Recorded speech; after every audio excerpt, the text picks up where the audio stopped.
भानगढ़ किला, जहाँ सूरज ढलते ही जाग आती हैं आत्माएं। पुराने किले, मौत, हादसे और रूहों का अपना एक अलग ही संबंध और सहयोग होता है। ऐसी कई जगहें हैं जहाँ मौत का साया बनके रूहें घूमती हैं। उन जगहों पर इंसान अपने डर पर काबू नहीं कर पाता और एक अजीब दुनिया के सामने, जिसके बारे में उसे कोई अंदाज़ा नहीं होता, अपने घुटने टेक देता है। दुनिया भर में कई ऐसे पुराने किले हैं जहाँ अपना एक अलग ही काला अतीत है और वहाँ आज भी रूहों का वास है। दुनिया में ऐसी जगहों के बारे में लोग जानते हैं, लेकिन बहुत कम लोग ही होते हैं जो इनसे रूबरू होने की हिम्मत रखते हैं। जैसे हम दुनिया में अपने होने या ना होने की बात पर विश्वास करते हैं, वैसे ही हमारे दिमाग के एक कोने में इन रूहों की दुनिया होने का भी आभास होता है।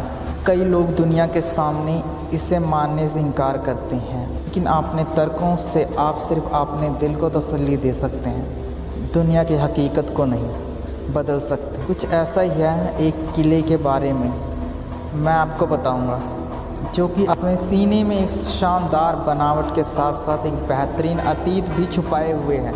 अपने ही देश यानी भारत के एक ऐसे डरावने किले के बारे में बताया जाएगा जहां सूरज डूबते ही रूहों का कब्जा हो जाता है और शुरू हो जाता है मौत का तांडव। राजस्थान के दिल जयपुर में स्थित इस किले को भानगढ़ के किले के नाम से जाना जाता है। भानगढ़ किला एक शानदार अतीत के आगोश में भानगढ़ किला 17वीं शताब्दी में बनवाया गया था। इस किले का निर्माण मानसिंह के छोटे भाई राजा माधो सिंह ने करवाया था। राजा माधो सिंह उस समय अकबर की सेना में जनरल के पद पर तैनात थे। उस समय भानगढ़ की जनसंख्या करीबन 10,000 थी। भानगढ़ अलवर ज़िले में स्थित एक शानदार किला है, जो कि बहुत ही विशाल आकार में बेहतरीन शिल्पकारियों का प्रयोग किया गया है। इसके अलावा इस किले में भगवान शिव, हनुमान आदि के बेहतरीन और अति प्राचीन मंदिर विद्यमान हैं। इस किले में कुल 5 द्वार हैं। इस किले में दृढ़ और मजबूत पत्थरों का प्रयोग किया गया है, जो अति प्राचीन काल से आपने यथास्थिति में पड़े हुए हैं। भानगढ़ किले पर काले जादू सिंघिया का श्राप। भानगढ़ किला जो दिखने में जितना शानदार है, उसका अतीत उतना ही भयानक है।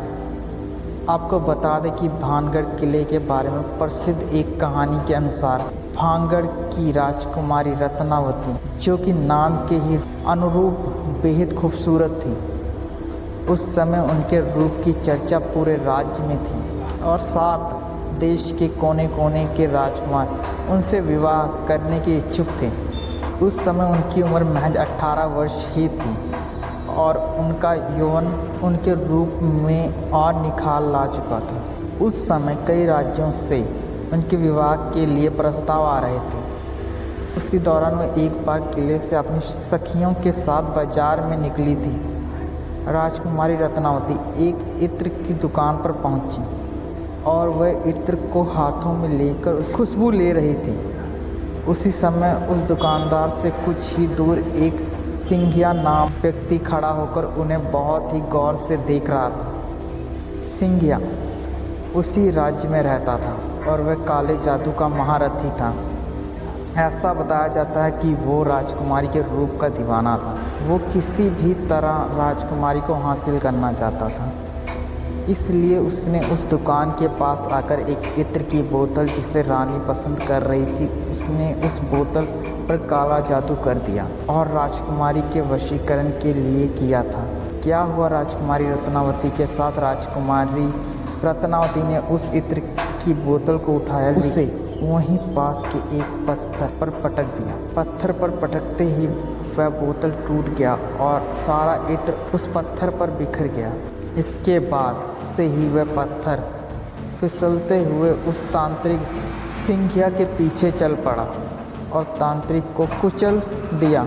उससे उसकी मौत हो गई। मरने से पहले तांत्रिक ने श्राप दिया कि इस किले में रहने वाले सभी लोग जल्द ही मर जाएंगे और दोबारा जन्म नहीं ले सकेंगे और ताउम्र उनकी आत्माएं इस किले में भटकती रहेंगी।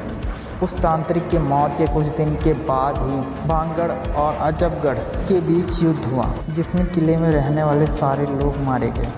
यहाँ तक कि की राजकुमारी रत्नावती भी उस श्राप से बच नहीं सकी और उनकी भी मौत हो गई।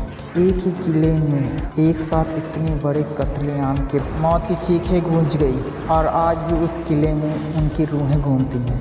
किले में सूर्यास्त के बाद प्रवेश निषेध। किले की देखरेख भारत सरकार ऑफ इंडिया की टीम मौजूद रहती है। हिदायत दे रखी है कि सूर्यास्त के बाद इस इलाके किसी भी व्यक्ति के रुकने के लिए मनाही है। इस किले में जो भी सूर्यास्त के बाद गया वो कभी भी वापस नहीं आया। लोगों को रूहों ने परेशान किया और कुछ लोगों को अपनी जान से हाथ धोना पड़ा। किले में रूहों का कब्जा। इस किले में कत्लेआम किए गए लोग की रूहें आज भी भटकती हैं। कई बार इस समस्या से रूबरू हुआ गया। एक बार भारतीय सरकार की अर्धसेना बलों की एक टुकड़ी यहाँ लगाई गई थी ताकि इस बात की सच्चाई को जाना जा सके, लेकिन वह भी असफल रही। कई सैनिकों ने रूहों की इस इलाके में होने की पुष्टि की थी। इस किले में आज भी जब आप अकेले हों तो तलवारों की टंकार और लोगों की चीख को महसूस कर सकते हैं। इसके अलावा इस किले भीतर कमरों में महिलाओं के रोने या फिर चूड़ियों के खनकने की आवाज़ें साफ सुनाई देती हैं। किले के पिछले हिस्से में जहाँ एक छोटा सा दरवाज़ा है, उस दरवाजे के पास बहुत ही अंधेरा रहता है। कई बार वहाँ किसी की बात करने या एक विशेष प्रकार के गंध को महसूस किया गया है। वहीं किले में शाम के समय बहुत ही सन्नाटा रहता है और अचानक ही किसी के चीखने की भयानक आवाज़ इस किले में गूंजती है। आपको ये वीडियो कैसी लगी कमेंट में ज़रूर बताना। वीडियो अच्छी लगी तो प्लीज़ चैनल को सब्सक्राइब कर देना और अगर नहीं अच्छी लगी तो प्लीज़ एक कमेंट ड्रॉप कर देना। हम अपनी वीडियो को इम्प्रूव करने की कोशिश करेंगे। Thank you.